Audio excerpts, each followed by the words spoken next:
Hello, friend.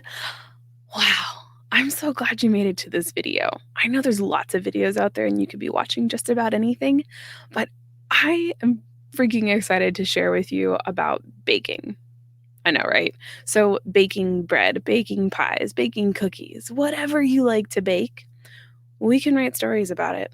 When you are in the kitchen and you are working with someone you love, whether it is mom, grandma, aunt, uncle, dad, brother, sister, whoever, your kids, baking is one of those things that I think for the most part makes everyone feel warm and fuzzy. Now, true story, I'm actually gluten intolerant, so baking for me kind of lost its shine in the last few years. I am working on getting back into it and getting more excited about it again.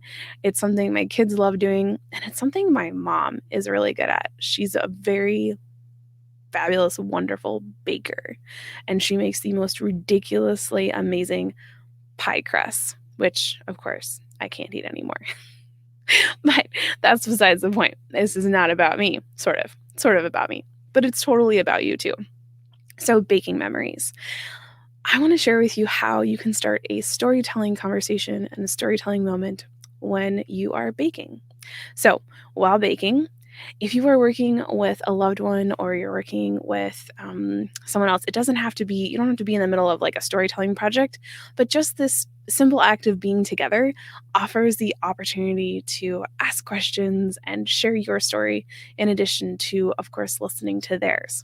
Now, if you're with your kids, if you are with your parents, whoever the person is, asking them how they're feeling in this moment, how this recipe makes them feel, where they got it from, who shared it with them first. And if it's like a present moment where you're sharing your recipe with someone else, take the initiative and share that information with them. Chances are they're going to come back and ask a follow-up question, and if they don't, nudge them, prod them, and say, I really want to share this with you, but I need you to engage and ask me. And it's okay for us to ask for that engagement. It is okay for us to say, I need this conversation with you right now.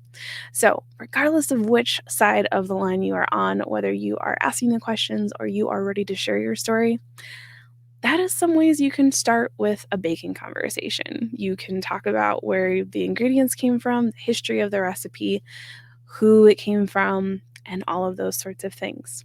So, I hope this has been helpful and that you have taken away something that you can work into your next baking moment.